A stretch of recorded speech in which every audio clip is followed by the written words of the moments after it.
अखिल भारतीय निषाद एकता मंच द्वारा आयोजित वीरांगना फूलन देवी की जयंती पर आप सभी को बधाई शुभकामनाएं। यहाँ पर उपस्थित सभी महान भाव बौद्धिक समृद्ध लोगों, निषाद समाज के क्रांतिकारी सामाजिक लोगों का बहुत बहुत हार्दिक अभिनंदन वंदन नमस्कार प्रणाम करते हुए मैं ध्रुवलाल साहनी, सामाजिक शुभचिंतक। आज चूंकि मुंबई में सर्वप्रथम जो है यह अवसर प्राप्त हुआ है माननीय रमाकांत मल्लाह द्वारा, और यह बहुत शुभ अवसर है जिस दिन जो है एक देवी जी से माना जाना चाहिए उनका अवतरण दिवस है। तो सभी को पुनः बधाई और शुभकामनाएं देता हूं। यहाँ कुरीतियों पर, निषाद समाज के कुरीतियों पर जो है संगोष्ठी रखी गई है। तो पार्टी जो है, पार्टी अलग बात है, सत्ता भी सबको चाहिए, एजुकेशन चाहिए। तो सब चीज होने के साथ साथ सबसे पहले जो है कुरीतियां हमारे समाज में कम नहीं है। कुरीतियां इतनी ज्यादा हैं कि अच्छाइयां जो है कम पड़ जाती हैं। गांव के बच्चे हैं, एजुकेशन के क्षेत्र से मैं चूंकि जुड़ा हूं तो मैं एजुकेशन की ही बात करता हूं। सब जितने लोग जहां कहीं भी मंच पे जाइए तो बच्चों को पढ़ाइए, बच्चों को शिक्षित करिए, बच्चों को पढ़ाइए, MBBS बनाइए, इंजीनियर बनाइए, डॉक्टर बनाइए। सब बोलते हैं, सब कहते हैं, सब सुनते हैं, लेकिन एजुकेशन लेने के लिए और एजुकेशन पाने के लिए और बच्चों को दिलाने के लिए, बच्चों को पढ़ाने के लिए क्या उसका सिस्टम आप सबको पता है? कैसे लड़का MBBS बनेगा, क्या पढ़ना चाहिए, कैसे बच्चा इंजीनियर बनेगा, क्या पढ़ना चाहिए, कौन सा सब्जेक्ट लेना चाहिए, बच्चे को MBA कराना है, क्या करना चाहिए, कैसे बच्चा पढ़ेगा, कब से तैयारी करनी चाहिए, कब से उसको जो है मोटिवेट करना चाहिए, ये सब चीजों पर हम लोग डिस्कशन नहीं करते हैं। जैसे बच्चों को कॉमर्स ले लिया, बाद में पता चला कि वो इंजीनियर बनना है, वो नहीं बन पाता है। बच्चा जो है साइंस ले लिया, उसको MBA करना है, वहां चूक जाता है। तो यहाँ बोलते हैं पढ़ाइयां देखिए, प्राइवेटाइजेशन हो रहा है, महंगा हो रहा है। तो कहीं न कहीं सरकार हो या जो सत्ताधारी पार्टियां हैं, कहीं न कहीं वो गरीब को दबाने का प्रयास कर रही है।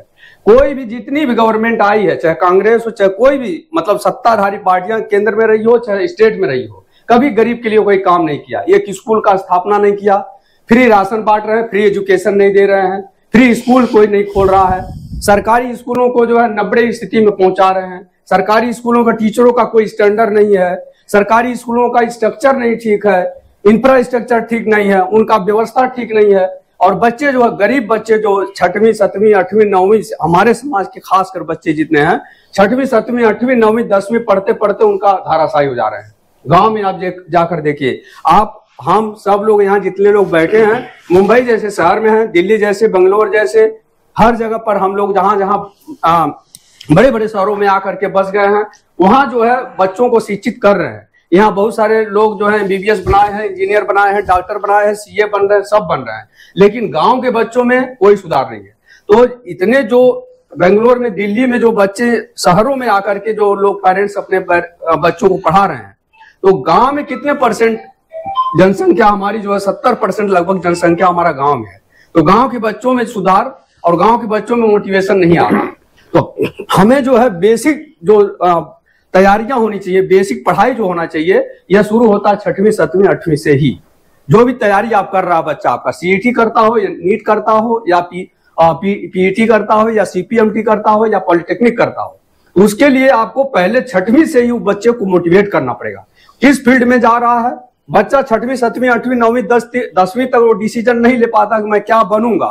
कोई भी पेरेंट्स भी डिसीजन नहीं ले पाएगा कि क्या बनेगा वो, लेकिन वो 10वीं के बाद परसेंटेज जब आता उसका, तब उसके बाद उसका डिसीजन शुरू होता कि क्या बनना चाहता है और किस में जाना चाहता है।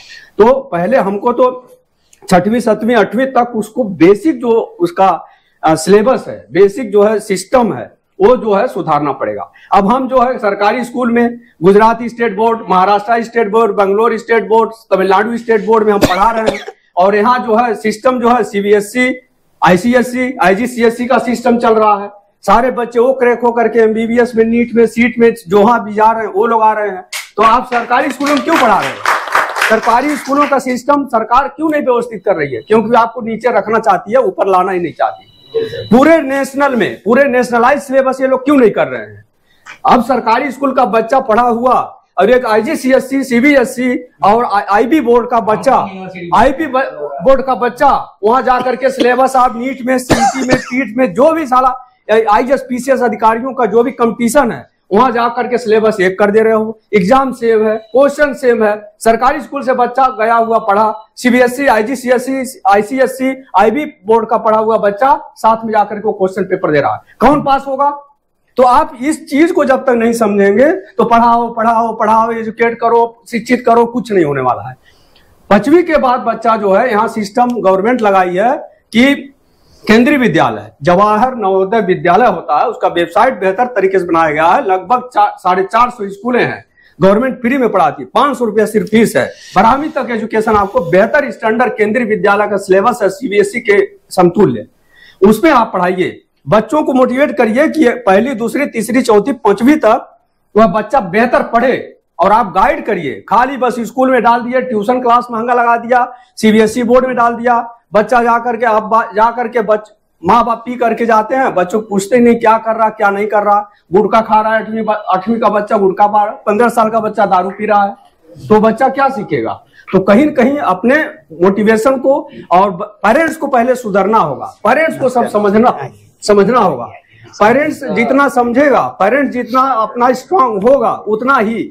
और मुझे लगता है कि आप लोग भी समृद्ध हैं और आप लोग भी बौद्धिक हैं। अपने गांव में जाएं, अपने परिवार को, गांव को छोड़िए, अपने परिवार के भाई के लड़के को, बहन के लड़के को, भांजे को, भतीजे को, उनको आप आगे बढ़ाने की कोशिश करिए। सिस्टम बताइए किस तरह से आगे बढ़ना है, किस तरह से जो है एजुकेशन में हाईली एजुकेटेड होना है। सिर्फ एजुकेशन लेकर नहीं, टेक्निकल एजुकेशन लेना है आपको। और आजकल टेक्निकल का जमाना है, जैसा सर ने बोला कि AI और चैट GPT आया है, टेक्नोलॉजी बढ़ रही है। अब हम लोग है टेक्नोलॉजी को मालूम ही नहीं है, चैट GPT क्या है, AI क्या है, और भी बहुत सारे कंप्यूटर में जो सिलेबस बदल गए हैं। हम लोग खाली जब पढ़ते थे तो BSc होता था, BSc फिजिक्स के कर रहे हैं, केमिस्ट्री कर रहे हैं, बायोस कर रहे हैं, क्या कर रहे हैं। लेकिन अभी आप साइंस में जाते हैं तो साइंस में ही अलग अलग चीजें कर दिया, इतने सिलेबस बढ़ गए हैं आपको पता ही नहीं है। 11th में बच्चा जाता है, 10th के बाद 11th में जाता है बच्चा, तो वहां देखिए साइंस, जनरल साइंस ले रहे हैं, physics, chemistry, math, bio, science in computer science, 11th से ही science in computer, science in bio, science in data science, सीधा यहीं से आपको टेक्निकल कर दिया जा रहा है। जब तक आपका बच्चा टेक्निकल एजुकेशन नहीं लेता, मैं बच्चों को देखा हूं गांव में BA करके घूम रहे हैं, BA ज्यादातर कर रहे हैं हमारे समाज के बच्चे, BA कर लेते हैं, BCom कर लेते हैं, सेकेंड ईयर कर लिया, फर्स्ट ईयर कर लिया, 3rd ईयर में फेल हो गया, छोड़ दिया, महाराष्ट्र में आके काम करने लगा, मजूरी ये है वो है, काम है। तो सिस्टम को आपको समझना पड़ेगा। तो मैं यही कहूंगा, अपने यहाँ जितने लोग भी यहाँ बैठे हैं, आप पहले सिस्टम को देखिए, किस तरह से बच्चे को हमको डेवलप करना है। और समरणों को, किसी को भी आप दोष न दें, उनसे कुछ सीखिए। वो 5000 साल पहले से शिक्षित है वो लोग, तो वो लोग कहीं न कहीं स्ट्रांग रहेंगे।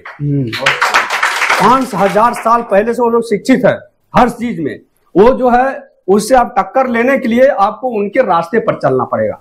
अगर कोई आगे बढ़ता है तो उनको देखिए, उनके आचरण को स्वीकारिए, उनके आचरण को अपने अंदर इंप्लीमेंट करिए, धारण करिए, उनसे कुछ सीखिए, उनके बच्चों से सीखिए। अब कांवड़ नहीं जाना, ये नहीं जाना, अब अरे 5000 साल पहले से हमको कांवड़ ढोने का सिस्टम बताया गया है, उसमें आदत डलवा दिया गया है।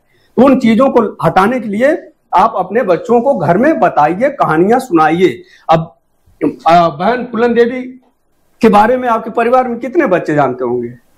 आप स्वयं अनुमान लगाइए, अपने आप से पूछिए कि क्या आपके बच्चे जानते हैं फूलन देवी के बारे में? नहीं जानते हैं। घर में आप बैंडिट क्यों दिखाइए? जो भी पिक्चर लॉन्च हुआ उसी के बाद इनको पता चला समाज को कि फूलन देवी कोई है। बैंडिट क्वीन नहीं अगर आया होता तो आज भी अपना समाज फूलन देवी के बारे में नहीं जानता। और मैं कहता हूं कि आप परिवार के साथ, माँ बाप बहन बेटी के साथ बैठ करके, भतीजे के साथ, भांजे के साथ, जिसके साथ बैठ करके वो बैंडिट ट्वीट को दिखाइए। सब लोग अपने अपने घर में वो पिक्चर चलाइए, शर्माइए नहीं। नंगा किया गया, ये किया गया, हम लोग सोचते हैं कि अरे बच्चा देखेगा क्या उसके ऊपर बुरा प्रभाव पड़ेगा। सिखाइए उस बच्चे को, समझाइए कि उसको नंगा किया गया, क्यों किया गया, किसने किया, क्यों किया, और उसके बाद जो है क्या उसने जो है उस पर इम्प्लीमेंट कैसे उन्होंने अपने आप को स्ट्रांग किया, कैसे उन्होंने बदला लिया। दुर्गा का जो काम था, इन्होंने फूलन देवी ने किया। यही सोचिए कि अगर वो सवर्ण समाज की होती तो आज देवी के रूप में कितने मंदिरें और कितनी जो है बहुत बड़ी बड़ी स्मारक बना दिया गया होता। लेकिन आज हम जो है हम अपने समाज के लिए कुछ नहीं कर रहे हैं। तो मैं चाहूंगा कि इसी के साथ मैं सभी लोग को धन्यवाद व्यक्त करता हूं, और मैं अगर कुछ गलत बोल गया तो उसके लिए क्षमा चाहता हूं। और पुनः आप लोग को फूलन देवी के जन्मोत्सव का शुभकामनाएं, बधाई, और मैं बहुत बहुत सर का धन्यवाद देता हूं, और आपने बोलने का मौका दिया, आपको भी बहुत बहुत धन्यवाद। जय हिंद, जय भारत, जय निषाद समाज।